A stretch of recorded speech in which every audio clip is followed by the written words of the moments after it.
Hola, bienvenido a Escuela de Periodismo. Una semana más abro las puertas de esta Escuela de Periodismo y te invito a compartir un rato de conversación, de reflexión y de análisis sobre el periodismo. Mi nombre es Enrique Bullido y si quieres te voy a acompañar durante los próximos minutos.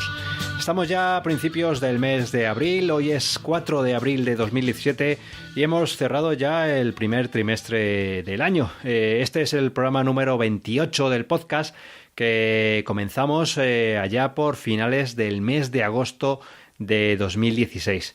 Así que nada, vamos avanzando poco a poco en este proyecto. Os doy las gracias a todos los que semana a semana estáis ahí escuchando los programas, a los que me enviáis algún comentario o algún mensaje, ya sea a través de mi blog, enriquebullido.com, o a través de correo electrónico o en las redes sociales. Y si es la primera vez que escuchas este programa, pues te doy la bienvenida. Espero que encuentres, tanto en el episodio de hoy como en los anteriores, todo lo que encuentres te resulte interesante y útil. Y nada, vamos con el programa de hoy, que en esta ocasión vamos a hablar de comunicación corporativa. Vamos a hablar de comunicación corporativa con un invitado, Juan Pedro Molina Cañabate, que es periodista y profesor en la universidad.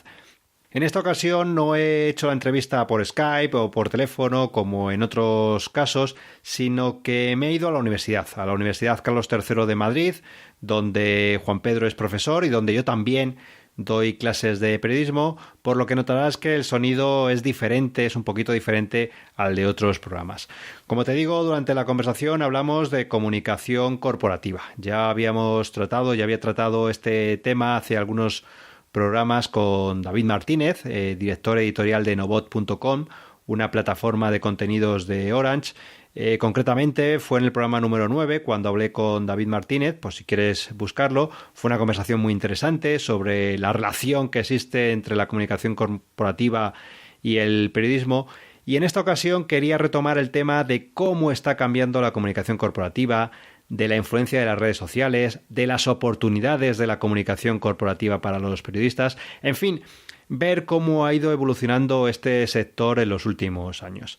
Así que nada, como te digo, cogí la grabadora, me fui a la universidad para hablar con Juan Pedro y charlamos un rato sobre estos temas. Yo creo que fue una conversación, un rato de charla bastante interesante, con lo cual, sin más, pasamos a escuchar la entrevista. Espero que te guste.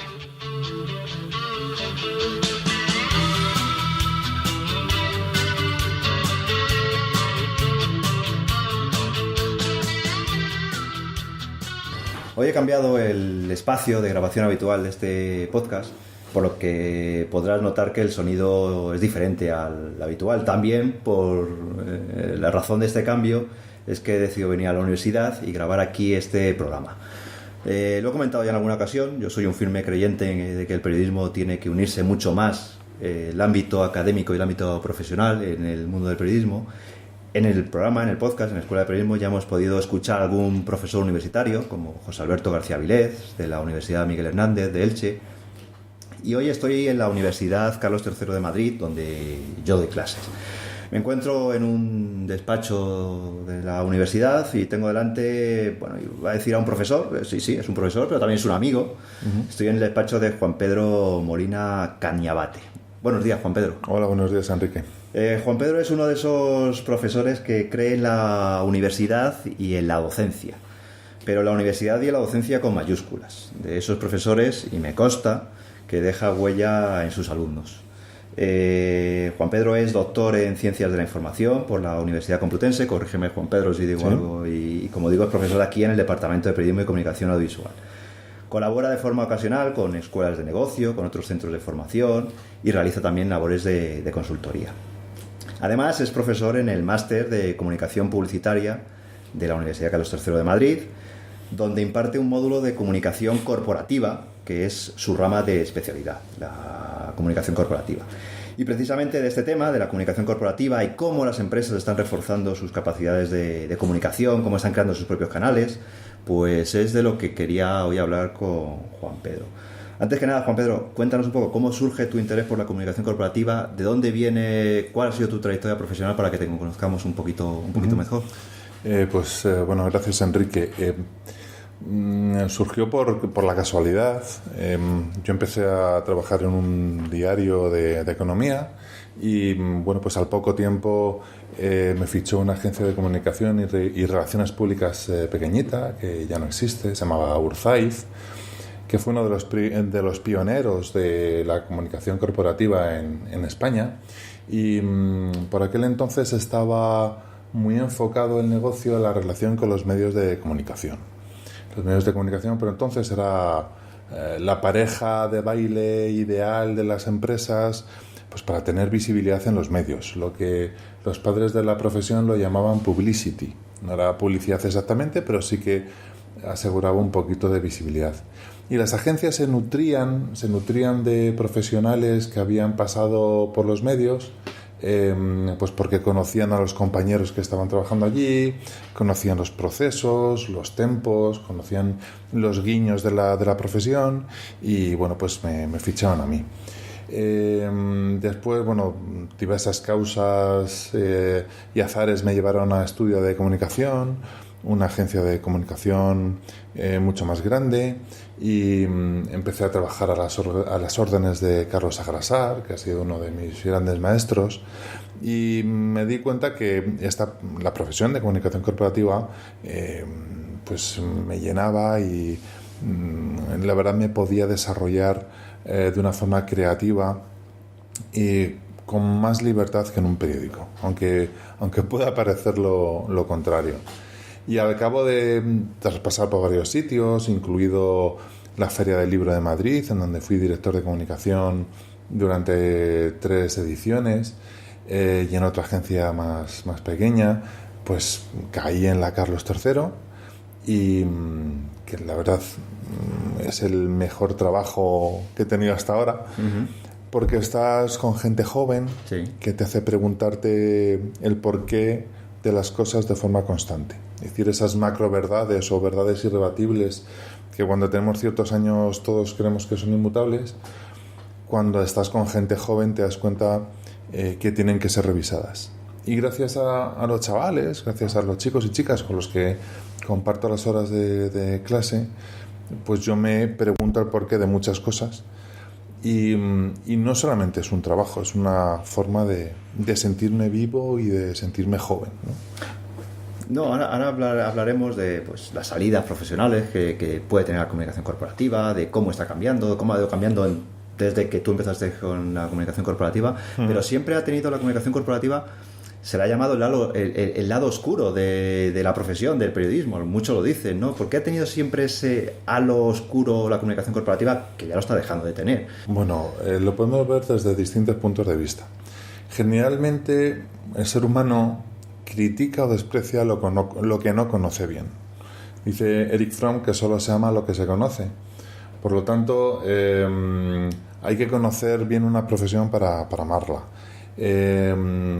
Con los estudiantes pasa muchas veces eso.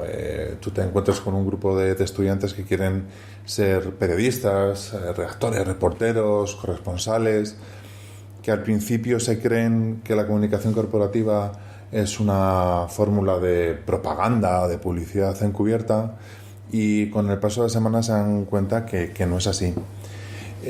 Hace unas décadas tenía peor prensa, valga la redundancia, tenía peor imagen, porque no existía una sociedad red. Yo esto se odio a los chicos.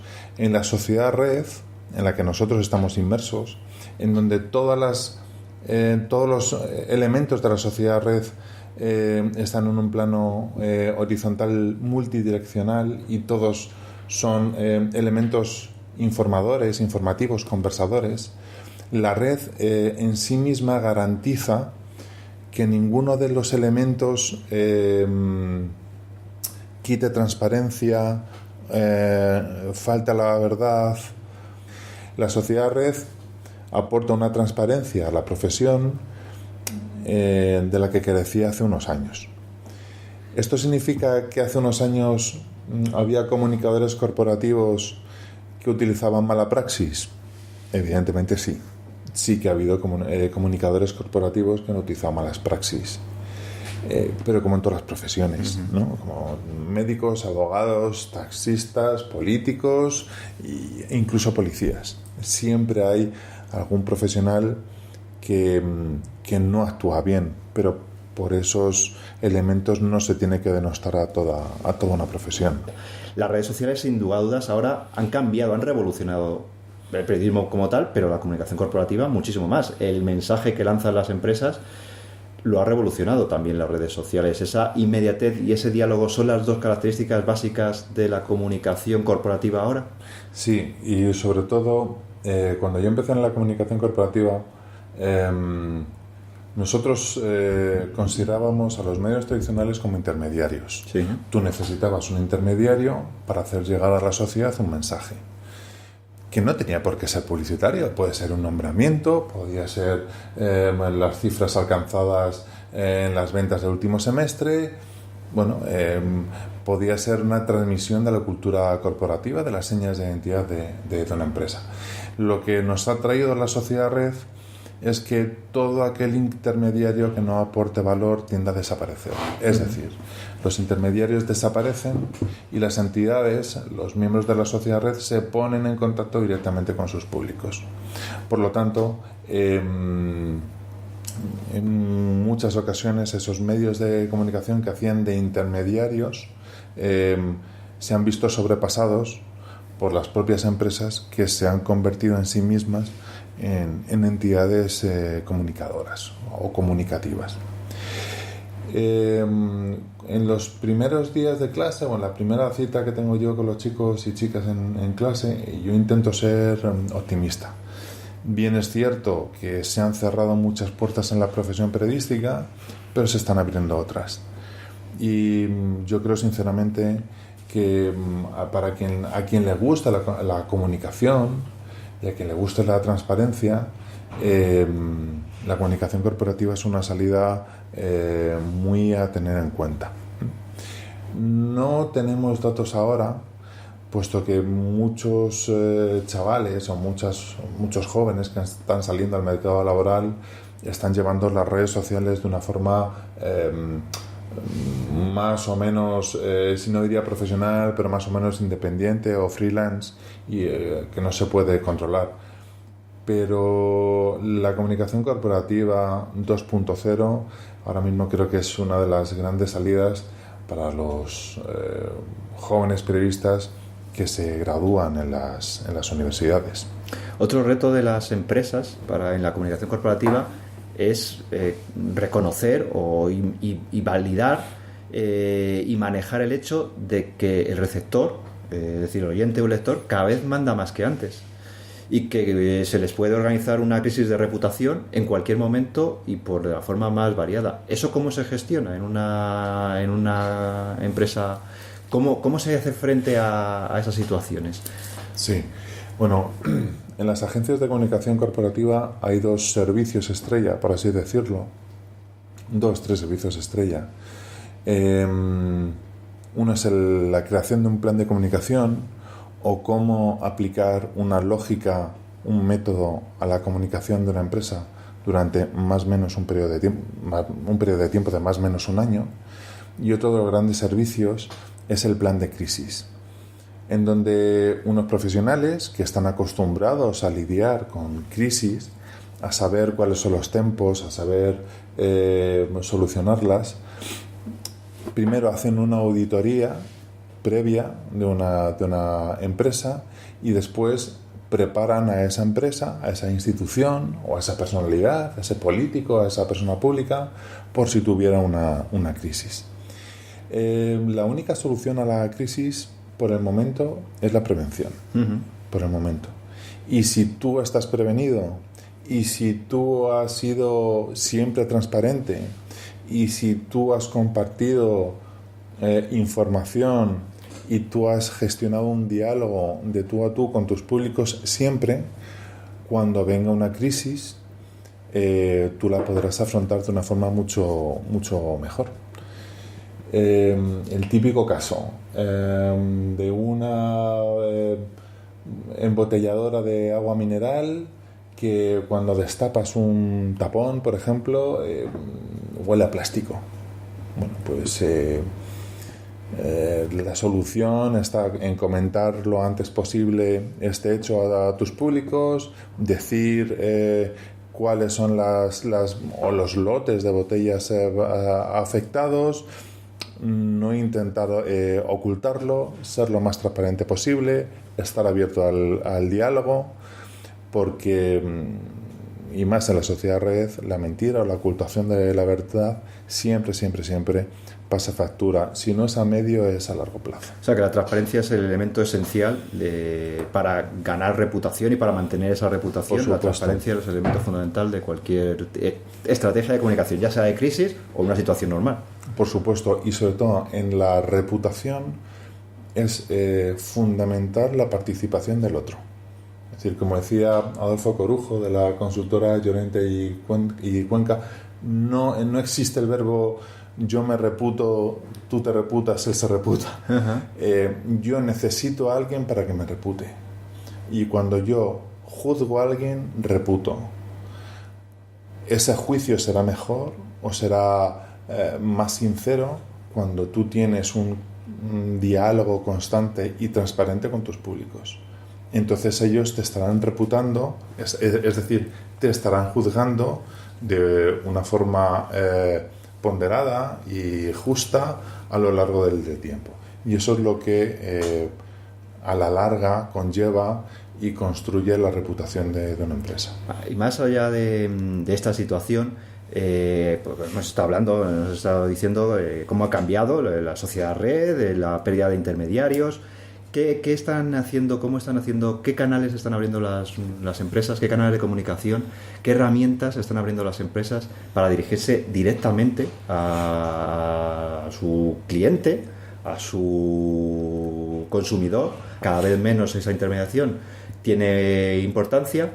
Se me ocurre, hay empresas que están abriendo lo que estamos haciendo nosotros aquí, podcast incluso, para dirigirse también como herramienta de comunicación interna. Luego, si quieres, hablamos un poquito de la comunicación interna, la importancia de la comunicación interna, pero hay empresas que están abriendo, evidentemente, en perfiles en redes sociales y demás, pero también canales como podcast para dirigirse a su público. Teníamos también nosotros, me entrevistamos aquí a David Martínez, un ejemplo de periodismo de marca, una empresa Orange que pone en marcha un medio de comunicación, Nobot, para dirigirse a un determinado público. ¿De qué forma están haciendo esa estrategia las empresas? ¿Cómo están creando nuevos canales de comunicación?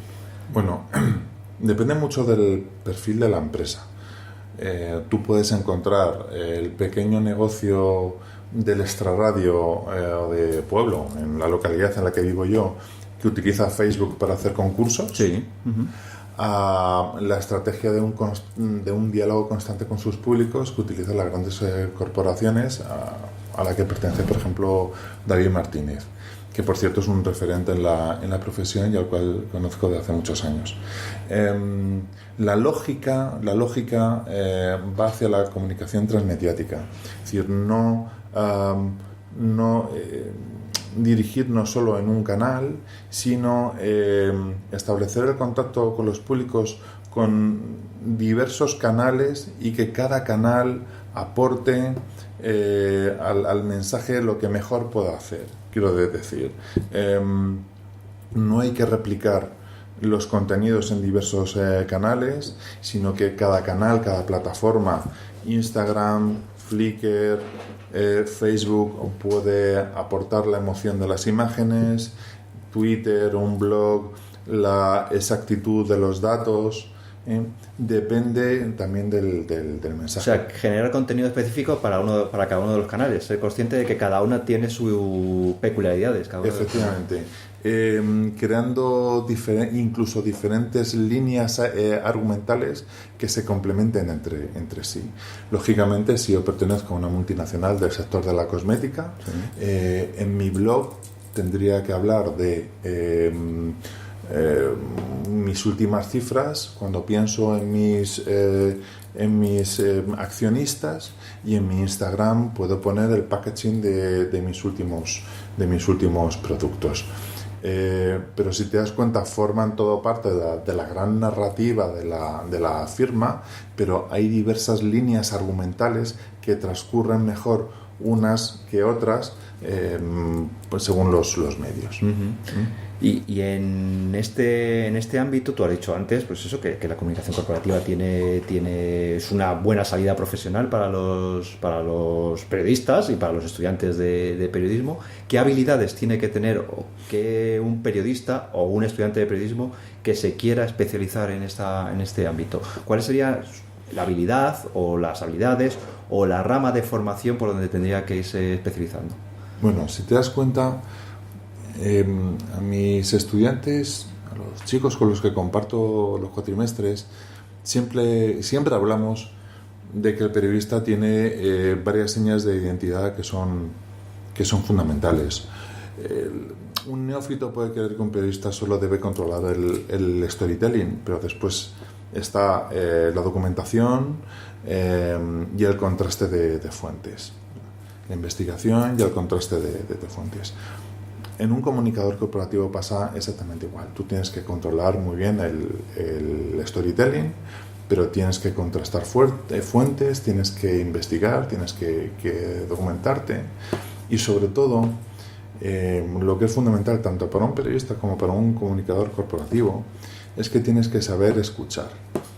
Y no solamente en el sentido literal de la palabra, sino en el sentido metafórico.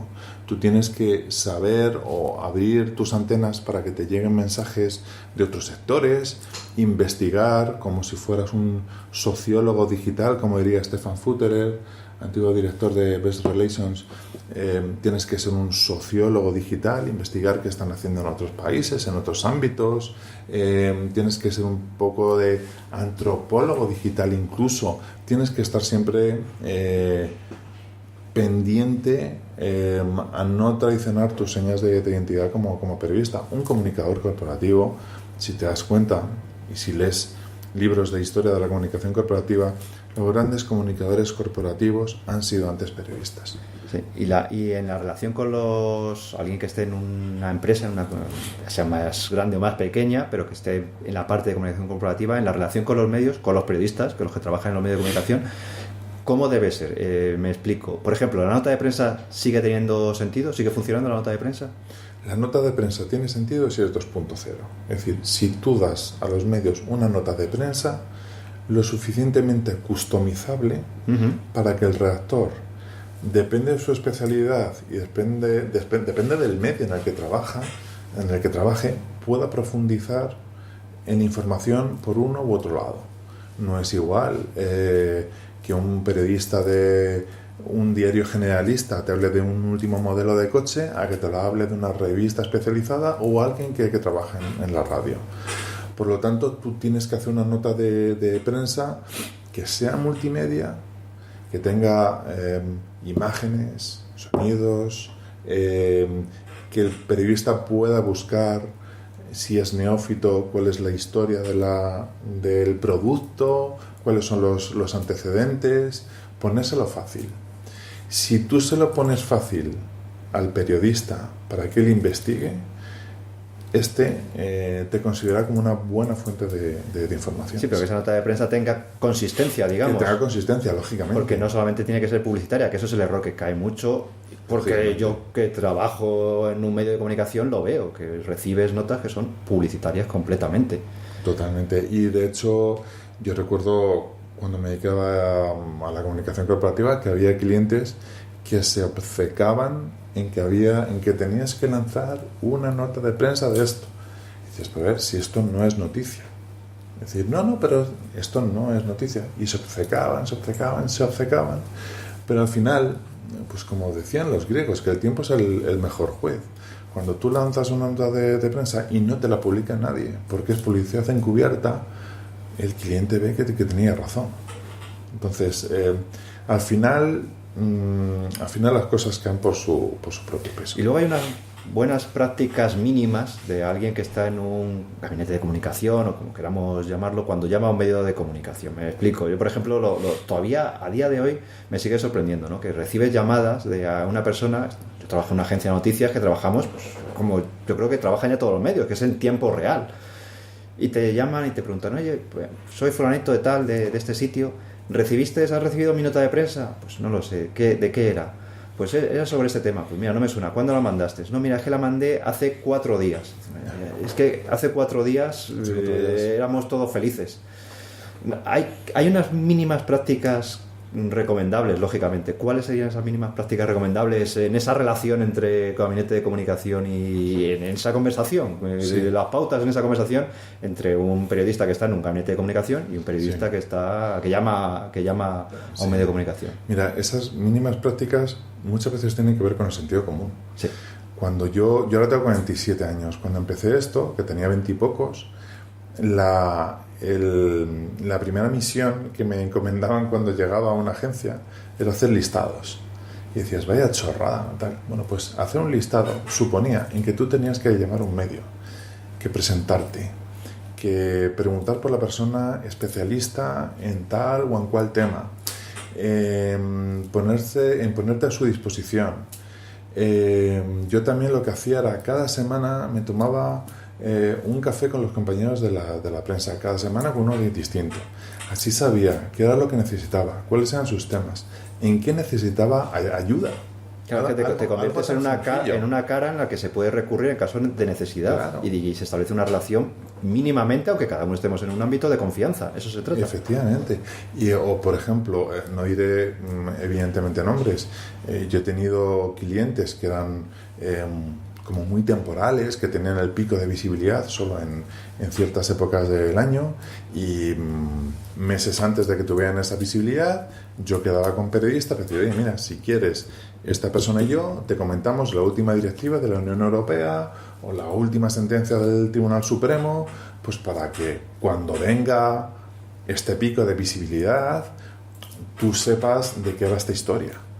Y generalmente, bueno, pues te agradecían ese contacto previo. ¿Cómo te tienes que comportar cuando eres un comunicador corporativo? De la misma forma en que cuando tú eres periodista, tú querías que se comportaran contigo.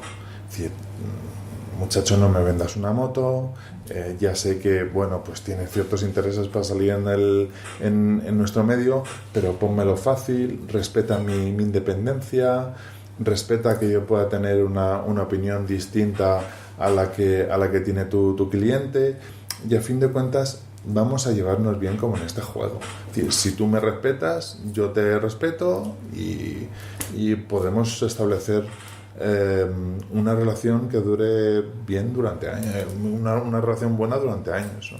Y así ocurría. Sí, claro, porque es que si no, lo que se trata, o parece, si no, la llamada es como un vendedor a puerta fría, ¿no? Que está llamando a una redacción, como que toca a la puerta de la casa y te quiere vender un seguro si no le conoces de nada, ni a la compañía, ni a nada. Y la sensación es la misma que recibe un periodista que está en un medio de comunicación. Lo básico es una mínima relación de confianza, por lo menos, de conocimiento entre ambos, y a partir de ahí establecer, como tú dices, una relación, ¿no? Y sobre todo lo que tienen que hacer las agencias de comunicación corporativa o los directores de comunicación con sus señoritos, como decimos en la expresión, con sus señoritos, con su director general, en la jerga, o con su presidente, es educar al cliente. Es decir, no porque yo mande una nota de prensa va a salir publicada el día siguiente. Y tenía un compañero, Gabriel Ruiz, que me enseñó un truco que era, pues, cuando un cliente te diga por qué no ha salido mi nota de prensa publicada en tal periódico, pues nosotros tenemos un juego, le decimos, a ver, coge la sección de economía del país, vale, a ver, ¿qué noticia quitarías tú para ponerla la tuya? Claro. Y en el 99% de los casos se quedan callados. Porque está en la cantidad de saturación de información, está en la cantidad de noticias que tienen que recoger un medio para luego hacer una selección y publicar unas cuantas, que es muy difícil salir en los medios. Y eso el cliente debe saberlo. Es decir, y no está de más decir, pues mira, el jefe de economía de Europa Press, o el jefe de economía del País, o del diario.es, o de quien sea, recibe tropecientos mil correos al día, recibe tropecientas mil llamadas al día, y de todas estas tiene que elegir entre 5 o 6. Entonces hay que educar un poquito al cliente y decirle la verdad. Ahora bien, lo que pasa muchas veces en el sector, en las agencias de comunicación, es que necesitan al cliente y no le dicen la verdad desde el primer momento. Pero insisto, eso siempre pasa factura. A medio y largo plazo siempre pasa factura. Lo mejor es ser totalmente honesto y totalmente transparente desde el principio y así todas las partes se curan en salud. Oye, te quería preguntar ya para ir terminando sobre dos aspectos. Uno que sé que has estudiado mucho, lo dejamos para el final, y otro que no sé si lo tienes un estudio controlado, pero bueno, yo te pregunto, ¿qué influencia o cómo está influyendo, valga la redundancia, los influencers ahora? O sea, ¿cómo están las empresas recurriendo, las empresas pequeñas quizás, o grandes, a influencers, a gente que tiene un número importante de seguidores en Twitter o en Facebook o en Instagram, en fin? ¿Ese fenómeno de los influencers está cambiando también la comunicación corporativa? Sí, a ver, tenemos que enmarcar el fenómeno influencer en un escenario actual que nos encontramos, que es el de la desconfianza casi total a las instituciones. El ciudadano desconfía de las instituciones, de cualquier institución. ONGs, incluso ONGs, la Iglesia, pymes, partidos políticos, todo lo que tenga que ver con las instituciones, el ciudadano se cree que hay una estrategia más o menos de mentira detrás o de marketing detrás y desconfía de ellos. Por lo tanto, el ciudadano quiere que alguien que sea un par suyo le recomiende cosas. Te voy a decir la verdad, los influencers no son de ahora. Los influencers empezó a reflexionar sobre ellos Edward Bernays o Edward Bernays, como se quiera pronunciar, a mitad de los años 20 del siglo pasado. Y él se dio cuenta que para convencer a una gran multitud lo que tienes que hacer primero es convencer a unos líderes de opinión, y esos pequeños líderes de opinión ya harán el trabajo de zapa y ya convencerán al resto. Yo creo que todo esto tiene altos y bajos, tiene picos.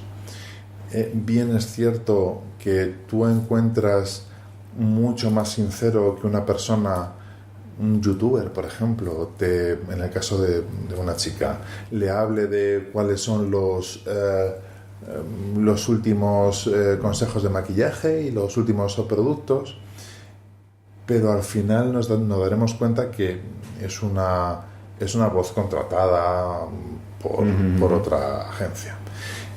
Por otra agencia no, por otra empresa. Si te das cuenta, la mayoría de los youtubers que hablan de productos, por ejemplo cosmética, la gente no los ve solamente porque está hablando de las bondades de un producto. La gente lo ve porque da trucos. Ajá. Me refiero, no voy a decir el nombre, una famosísima youtuber que igual te dice cómo hacer un plum cake, que hacer una tarta de fresa, que te enseña porque da algo que es de utilidad. Exactamente, exactamente.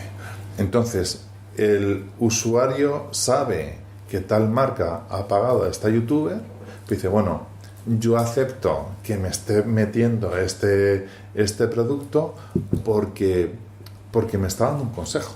Me está diciendo cómo se hace una tarta, o me está diciendo cómo se hace un croissant, o me está diciendo cómo me quito las ojeras después de una noche en blanco. ¿Cuál es la conclusión? Que al final cualquier comunicación, sea más o menos publicitaria, funciona si es útil. Eso es lo que en marketing hablan tanto del marketing de contenidos, ¿no? De generar contenidos que sean útiles y que generas un contenido, efectivamente. Si tú no generas un contenido útil, tu voz será una voz en el desierto. Y yo creo que el usuario, el consumidor, puede perdonar, venga, va, ya sé que detrás de ti está la marca esta, pero bueno, acepto que me pongas el logo al lado porque me está dando un buen consejo. Es decir, acepto que me pongas el logo de esta marca de ropa deportiva si me dices cómo puedo aguantar tantos minutos en sprint. lo acepto. Entonces, vamos por ahí, ¿no? Diego Rivera, un buen amigo mío de la agencia Best Relations, dice que en un mundo saturado de información, las únicas empresas que consiguen llegar a los consumidores son las que emocionan. Y la pregunta del millón que se hace Diego y nos hacemos todos es ¿cómo emocionar? Bueno, pues Diego tiene un truco que se saca un móvil del bolsillo y dice, es gracias a esto. Las empresas nos emocionan gracias a este aparatito que tenemos todos en el bolsillo, que es el móvil, que nos acompaña 24 horas al día. Y las empresas nos emocionan cuando nos provocan una acción. Una acción tiene la consecuencia de una emoción. La acción más simple es teclear o buscar un hashtag en Twitter. Ya tienes una mínima emoción que es la curiosidad. ¿Y qué pasará?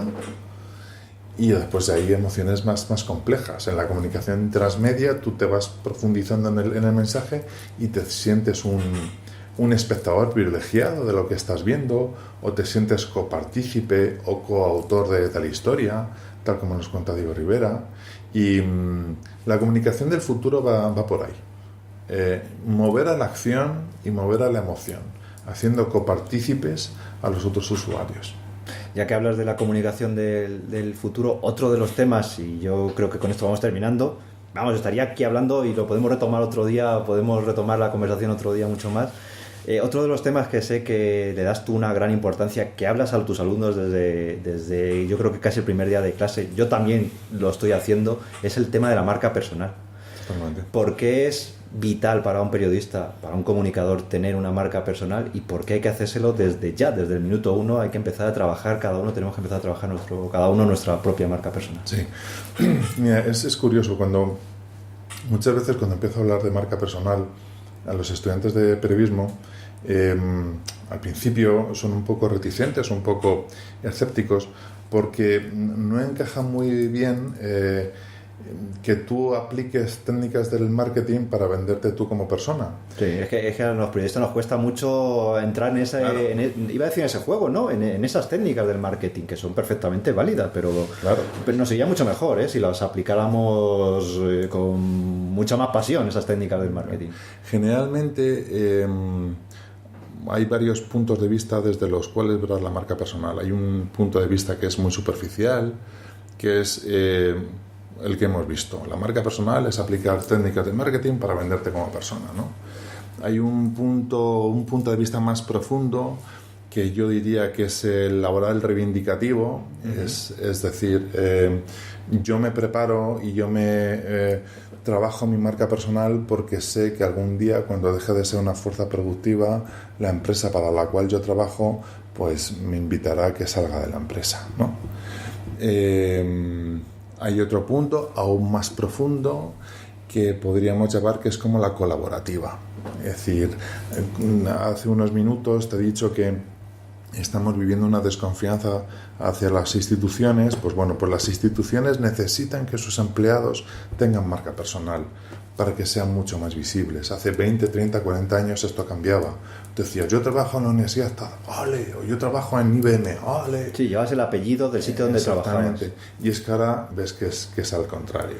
Es decir, yo pues porque sé que sí, por inercia, yo no sigo a ciertas universidades, pero como sigo a ciertos profesores, compañeros que trabajan en las universidades, al final tengo una buena percepción de esas universidades gracias a la marca personal de los compañeros a los que trabajan allí, a los que sigo. Entonces se produce un intercambio una transferencia de visibilidad entre la institución y los trabajadores, que es muy interesante. La colaboración, es decir, tú a mí, gran empresa, me haces visibilidad, y yo, que me tomo muy en serio mi trabajo, te cedo parte de la mía. Y después, que es la que más me gusta, el punto de vista que más me gusta, es que en un mundo saturado de información, en donde cada vez somos más entes informadores y más iguales, la marca personal sirve para diferenciarnos unos de otros. Es decir, es un canto a la humanidad, a la personalidad, a esas pequeñas diferencias que nos hacen reconocibles entre la multitud. Con lo cual, Si te das cuenta, este último punto es totalmente, diametralmente opuesto al primero que veíamos. Uh-huh. Y precisamente la marca personal sirve para eso. Es decir, pues mira, yo soy tal profesional, pero tengo este rasgo, esta característica muy especial que si estás conmigo o me sigues o interactúas conmigo, yo te lo puedo dar.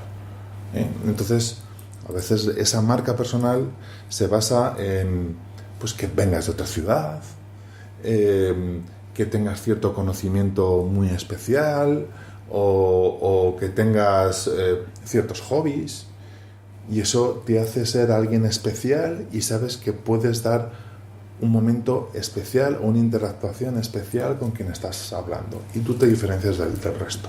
Por eso a mí la marca personal me gusta mucho. Sí, además es al final con internet ahora, con un blog, con nuestras redes sociales, nosotros nos convertimos cada uno de nosotros en una sociedad unipersonal pero multinacional, porque podemos ofrecer nuestros servicios en el amplio sentido de la palabra, nuestra visión del mundo, nuestro conocimiento, lo que queramos, a todo el mundo. Nos convertimos en alguien que desde un ordenador, trabajando esa marca personal, podemos tener una visión global, podemos ofrecernos de una forma global, ¿no?, a todo el mundo. Y fíjate, yo lo comento muchas veces a las chicas y chicos en clase, qué suerte tienen. Por ejemplo, cuando nosotros empezamos en esto, tenías que depender de alguien para ser visible, que generaba una tensión brutal. O, por ejemplo, a mí que me gusta escribir y que mi doctorado lo hice en literatura y que tengo publicado cuentos y novelas y tal, generaba mucha tensión escribir y necesitar que alguien ajeno a ti, con unos intereses mercantiles totales, dijeran, vale, ¿tú vales para esto o no vales para esto? Y qué suerte tenemos los elementos de la sociedad de ahora, en que si yo quiero, puedo subir a Amazon.com, perdón por decir el nombre, no es publicidad, o a un blog o a cualquier repositorio de textos, mi novela. Sí, claro. O mis cuentos. ¿Por qué? Porque el concepto de multitud se ha perdido. Ahora nos movemos por nichos. Y tú, yo, quien quiera, quien sea, puede tener un nicho de 100, 200, 300 lectores u oyentes, que por lo menos para mí esos son suficientes. Y se convierten además en lectores, oyentes fieles. Exactamente. Que te siguen a ti. Que es lo que tú quieres. Yo prefiero tener un nicho pequeño pero verdadero, que me enriquezca como persona, a tener una multitud que pueda leer mi blog, etcétera, pero que igual que ha venido se puede ir, o con la que no interactúo. Sí, porque además al final es que ahora todos somos nosotros mismos somos un medio de comunicación, recibimos información, nos configuramos las fuentes para recibir información, pero también las vías para emitir información. Por todos los canales imaginables ahora o que haya en el futuro, porque esto ya cambiando. Efectivamente, con lo cual yo creo que el periodismo nunca morirá, y el periodismo tal como está el mundo hoy día cada vez es más necesario que alguien nos mueva, que muestre las cosas que están pasando y que nos mueva a la reflexión. Pero ese periodismo tradicional del siglo pasado está muriendo, pero también debemos ser conscientes que se están abriendo nuevas formas de comunicación, y que nosotros, tal como bien dices, cada uno de nosotros somos entes informativos, y que tenemos que aprovechar las bondades de la sociedad red, que tiene muchas cosas malas, pero tenemos que potenciar las buenas. Oye, pues con este mensaje me quedo, con la posibilidad de aprovechar todas las potencialidades que tiene la nueva sociedad, las nuevas vías de información, de comunicación, y de un mensaje optimista de cara al futuro del periodismo y del futuro laboral de los periodistas también y de los estudiantes de periodismo. Juan Pedro, si quieres, para terminar, dinos dónde te podemos localizar, qué redes sociales estás presente, tu blog, en fin, las vías de comunicación que quieras para la gente que quiera seguir tu trabajo, ponerse en contacto contigo. ¿Dónde te podemos localizar? Bueno, pues mi blog profesional se llama Comunicación Corporativa y es jpmolina.wordpress.com, Y bueno, pues si no os acordáis, ponéis comunicación corporativa en Google y en el tercer, cuarto puesto ahí está. Lo tiene muy bien posicionado. Dejaré el enlace a tu blog. También en Twitter eres muy activo, también sí. En la cuenta de Twitter la dejaré. Sí, y nada más, ha sido un placer, Juan Pedro. Repetiremos esta conversación, seguro. Por supuesto, para cuando tú quieras. Muchísimas gracias por esta oportunidad. Encantado, muchas gracias.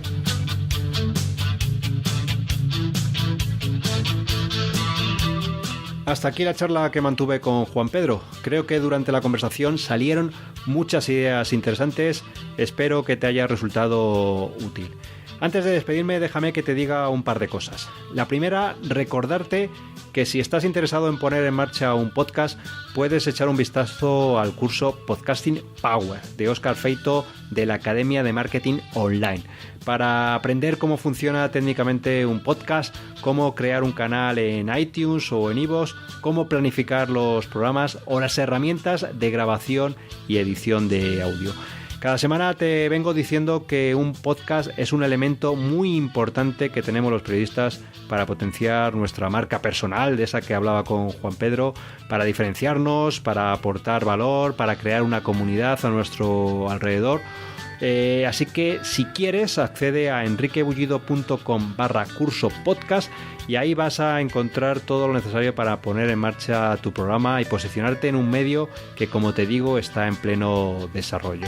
Con un podcast creo sinceramente que te vas a diferenciar, vas a potenciar tu marca personal y vas a poder llegar a una audiencia interesada en tu contenido. Y la segunda cosa que te quería decir, por último, es que te quería pedir un pequeño favor. Llevo varias semanas sin hacerlo, pero este favor que te quería pedir no es otro que me dejes una valoración, una reseña en iVoox o en iTunes y que difundas este podcast entre tus compañeros y amigos. Con ello vamos a conseguir que el programa llegue a más gente y entre todos podemos ir haciendo cada semana un poco más grande este proyecto. Muchísimas gracias por tu atención y hasta el próximo programa.